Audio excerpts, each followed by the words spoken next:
Okay, so let's look at some more examples of Hess's law. So just like before, we have an overall equation that we need to calculate a delta H for. And to do that, we've got three equations below here that we have the delta H information for. And what we're going to do is we are going to tweak these three equations to get them to look like our overall equation here. Because once we do that, as long as we can add these three together to get this, we can add their enthalpies to get that. All right, so we're going to go one substance at a time. And so first thing, I need 4 NH3s, and I need them on the reactant side. So let's come down here. Where is NH3? Where is it? There it is. Is it anywhere else? Nope, it's nowhere else. So here is the only place NH3 shows up. And so, number one, I don't have the correct quantity. I need there to be 4. I only have 2. And it's not on the correct side. It should be on the reactant side. It's on the product side. So we need to do a little finagling, right? So we need to, first of all, get the correct quantity. So what am I going to do? I'm going to multiply this whole equation times 2. Okay? So that's going to end up, so 1 times 2 is going to give us 2. 3 times 2 is going to give us 6. And 2 times 2 is going to give us 4. And then we also need to flip it. Okay? You can do two properties of enthalpy at the same time. So we're also going to flip. All right? And so we need to flip this as well. So this 4NH3 is now going to be a reactant. Okay? And these two reactants are going to become products. So we have 2N2 plus 6H2. All right? And so now I can get rid of this since this doesn't apply anymore. And let's figure out what would be the delta H if we multiplied it by 2 and flipped it. So negative 91.8 would become positive 91.8. And then times 2. So we'd end up getting positive 183.6 kilojoules. So that's how that would change. All right, so as a result of that, we now have the 4NH3 on the reactant side that we need to make it match up here. Perfect. All right, the next thing that I see is I need 5 oxygens, and I need them on the reactant side. Now I notice I have oxygen here, but I also have oxygen here. So it's like, which one do you change and how do you change it? So let's skip it. Remember, if there's more than one, skip it. Come back to it. All right, next one, I need 4 nitrogen monoxides or 4 NOs, and I need them on the product side.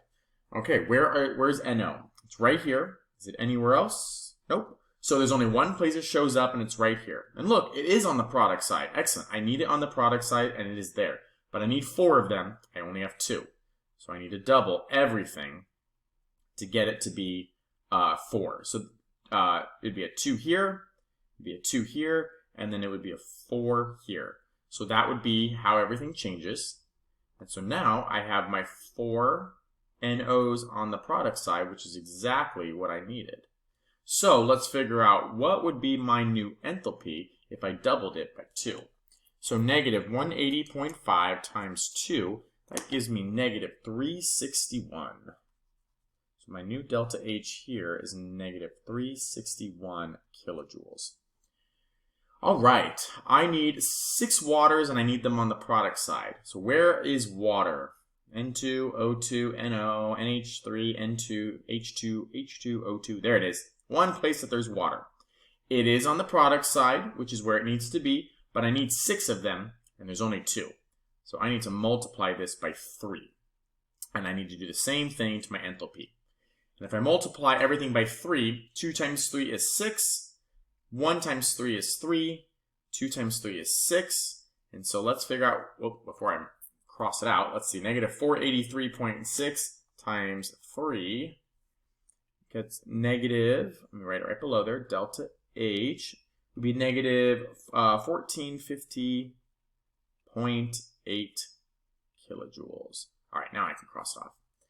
All right, and as a result of doing that, when I multiplied everything by 3, I now have the 6 waters on the product side, which is exactly what I needed. So now let's go back. And remember, look, we have tweaked all 3 equations, so we should be done. But let's double check. I need 5 waters, and I need them to be on the reactant, or not waters, excuse me, 5 oxygens, and I need them to be on the reactant side. Well, I have 2 oxygens on the reactant side here, but I also have 3 oxygens on the reactant side here. And so since they're on the same side of the arrow, they're going to add together to be 5. So that's perfect. It's exactly what I want. And look at this. These 2 nitrogens on the reactant side are going to cancel out with the 2... Sorry about that. These 2 nitrogens on the reactant side here are going to cancel out with the 2 nitrogens on the product side there. And these 6 hydrogens on the product side here are going to cancel out with these 6 hydrogens on the reactant side. You see how everything that we don't need always cancels out. And so now, if I add up these 3 equations down here, they add up to give me this. Oh, didn't mean to cross that out. Okay, so now I'm going to take these 3 enthalpies and I'm going to add them up to give me my overall enthalpy here. So negative 361 plus 183.6 plus negative 1,450.8. My total enthalpy for this overall reaction is negative 1,628.2 kilojoules. All right, so that is my answer for the delta H for this reaction. Okay, let's do 2 more examples, 16 and 17. Now I'm going to show you a little bit of a shortcut, a little bit of a faster way to do this. If this doesn't work for you, keep doing it the way we've been doing. But there's a faster way that we can do these problems. So here's what we need to do. I need to figure out what the delta H is for this reaction up here, given these 2 reactions down here. All right? So what I'm going to do is I'm just going to make notes over here. You remember how in the previous slides I was rewriting all the equations? I'm not going to do that. I'm just going to make my little notes off to the side and then trust that everything cancels out. Okay, so here's what I'm going to do. I need 3 hydrogens. I need them on the reactant side. All right, there's hydrogen. Is it anywhere else? Nope. So it's already on the reactant side, so that's good. But I need 3 of them, and there's 2. Now, this is a little wonky. Okay, this question is a little difficult because you're like, what could I multiply by 2 to give me 3? And so this is where hopefully you're fairly good with fractions, okay? But the answer to that would be 1.5. Okay? I need to multiply everything in here by 1.5.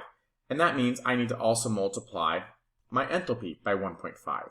Now, I'm not going to rewrite the equation, right? I'm not going to waste my time doing that, but I'm going to keep a note like, hey, if I multiply everything by 1.5, I'll have the 3 hydrogens on the reactant side that I need. Okay, let's keep going. My O3, I need 1 of them, and I need it on the reactant side. Where's O3?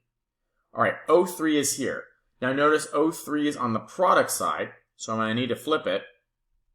And also, I have 2 of them, but I only need 1. So I need to also divide by 2. If I flip this and divide by 2, I'm going to end up getting my 1O3, and I'm going to end up getting it on the reactant side because these will be flipped. I'm not going to rewrite the equation. I'm just going to trust that it's all good the way it is. And now notice, I have addressed all my reactions. I've addressed both of these reactions. I've changed them or decided they don't need to be changed or whatever. So it should be done. Let's just double check.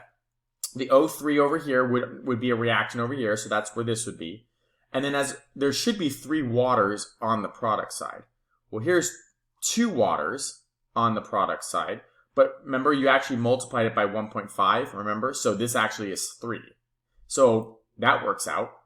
And then these oxygens, are they going to cancel out? Well, this 1.5 times 1 is 1.5 oxygens here. And these 3 oxygens here would actually end up being divided by 2, right? Because we divided by 2. So 3 halves oxygens, which is the same thing as 1.5. And that 1.5 oxygens would be on the product side. They would cancel out. So all I'm showing you is it does always work out. As long as you know what needs to be done on this side as far as how the numbers need to change, that's it. That's all you need to know. So let's figure out what our delta H's should be. I figured out that this first delta H, the negative 483.6, needed to be multiplied by 0.15. So this first one should end up being negative 725.4. And this second one, the 284.6, should have been flipped and divided by 2. So that should have ended up being negative 142.3. And so I'm just going to add those two together. Negative 725.4 plus negative 142.3. That ends up getting me an overall delta H of negative 867.7 kilojoules. Now that one might have seemed to be a little hard just because of the fractions. The fractions kind of threw a wrench in it, or the 1.5 decimal part. But let's look at another example, and you'll see how using this shortcut makes it go a lot faster. Okay, so let's look at this. Let's look at the second problem here, example 17. All right, so this is the reaction we're asked to solve for. So I need to make these reactions add up to be this, and ultimately make the notes on the side here of how I'm going to change these enthalpies. Okay, so I need one P4O6. I need it on the reactant side. Well, here's one of them, but it's on the wrong side. So flip. That's all we have to do. If we flip it, this will end up being on the reactant side, and it'll match up because the quantity is correct. The 2O2, notice how there's O2 in both of these. Skip it. The P4O10, I need one of them on the product side. Look at that. One of them, and it's already on the product side. So this one, no change. Do not change this one because you already have it exactly how you want it to be. So think about it. You've already decided that the first one needs to be flipped, and the second one you do not want to change. So you should be good. So if I flip this, that's going to be positive 1640.1. And this one's going to remain the same, negative 2940.1. If I add those together, I'm going to end up getting what? Negative 1300.0 kilojoules. Notice I put the 0.0 there because I'm adding, and so there's one decimal place, so there should technically be one decimal place here. I won't be too picky with sig figs on these, so don't worry. But I wanted to at least point out the sig figs of that. All right, and so just in case you don't trust me, which I get it. If you don't trust me, I understand. Okay. Oh gosh. So we have the P4O6 that's right here. There's the P4O6, and it would be on the reactant side because you would have flipped this, right? This P4, which would now be on the product side if it was flipped, is going to cancel with this P4 that's on the reactant side. And this 3O2 would actually end up being on the product side, and this 5O2 is on the reactant side. So they're going to cancel, but they're not going to cancel completely.